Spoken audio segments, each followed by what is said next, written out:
actually getting a lot of label offers when the Day Hell Broke Loose dropped, but Watts was declining. All of them due to it was so many artists that you gotta try to manage, and everybody got different attitudes, and everybody feel like they gonna make this happen, or it's a lot of different egos to deal with, which Watts was declining behind that. We had a lot of offers on the table. We was getting calls every week. We had interviews and we did magazines and all kind of shit. But Watts wasn't signed with nobody.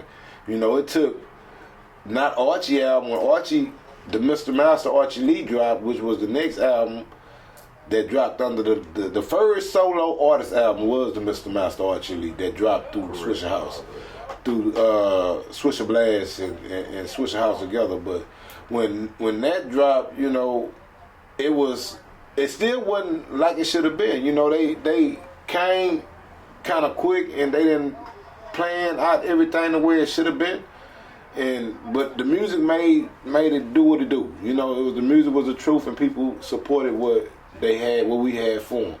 But here, the Day Hell Broke Loose, man, it was so many offers on the table, man. It's like we was thinking we was gonna get signed, and Watts kept saying, "Nah, we ain't gonna sign with them. Nah, we ain't gonna sign with them. We ain't gonna sign with them."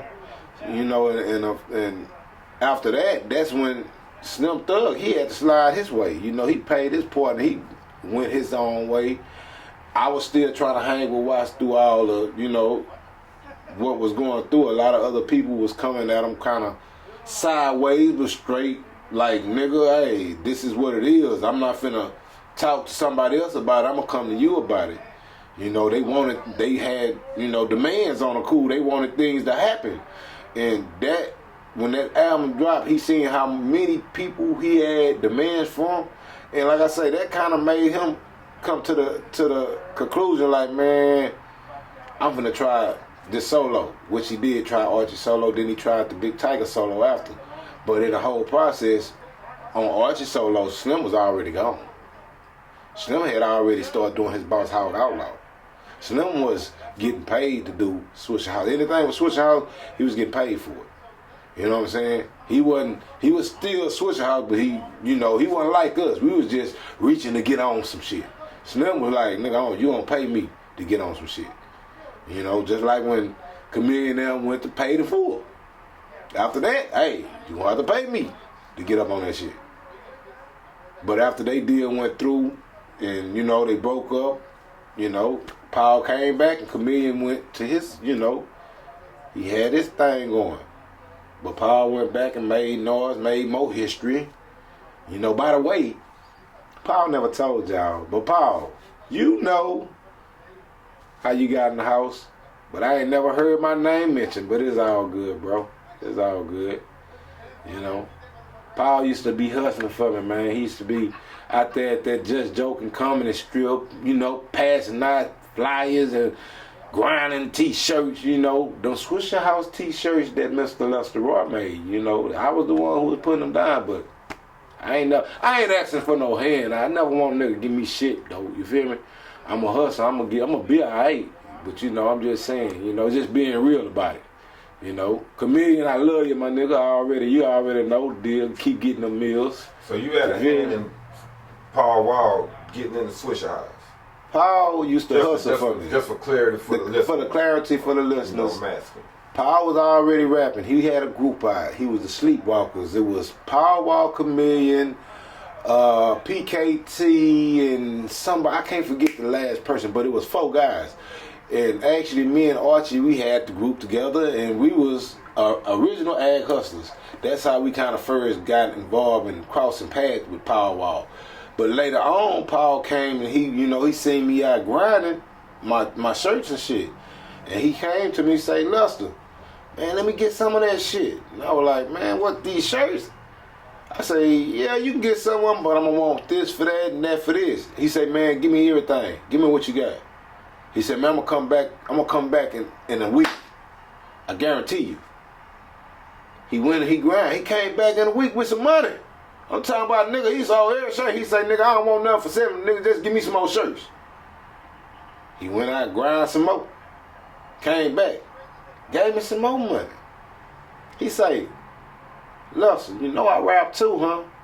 And you know, like I say, we been crossed paths, but I didn't see him like that. Like he was trying to get in by showing me some love so he can get in the door. Which that's what ended up happening. He was like, man, you know I rap too. I say, man, no shit. Which I already knew because I knew he was a streetwalker. But you know, I'm playing like I know shit. He was like, yeah, man, won't you go and call Watts up and let me come through and do a song or something, man? You know I've been grinding. I say, you been on the grind for the highs, man. You earned that. I say, I'm gonna go and call Watts right now, and I'm finna set up some time.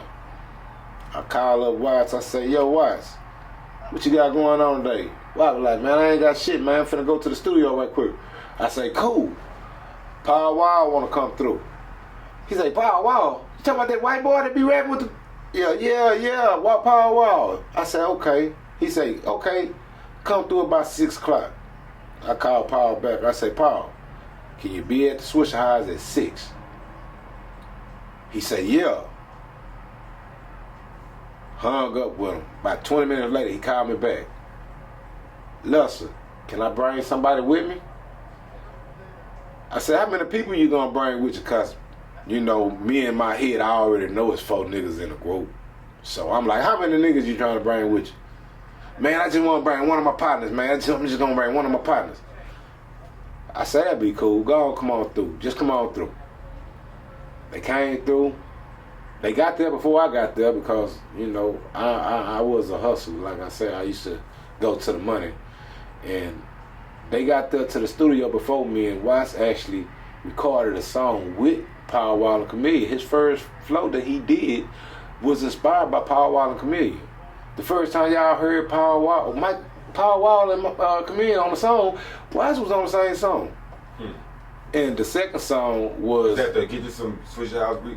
Yeah. Swishahouse socks? Yeah, that was the first song Watts got on, you feel me? So, at that time, Watts had already knew. He said, oh man, listen, you did that. That white boy gonna get some money going on over here. Watts said, I already knew, like, it was dollar signs. He seen dollars, like, man, ooh, it's gonna go down. But in that process, I don't think he seen Paul now sliding with paid in full. You feel me? He never seen that. He just seen the fact that they would bring some dollars because it was virtually a white boy that was in, not rapping like Slim Shady, Eminem, but that was somebody you could put up at the time because Slim Shady was the only white boy that was doing something. So he was like, man, this could sell. This could actually do something. You a hot girl, if not girl, can't be touching my hot spot, girl. I can't be all up in that cock, girl. I'm running with Michael Watts, girl. This is our world, but you can't tell. Just look at the ice in my bezel. My bread is green, but it ain't stale. TV's in the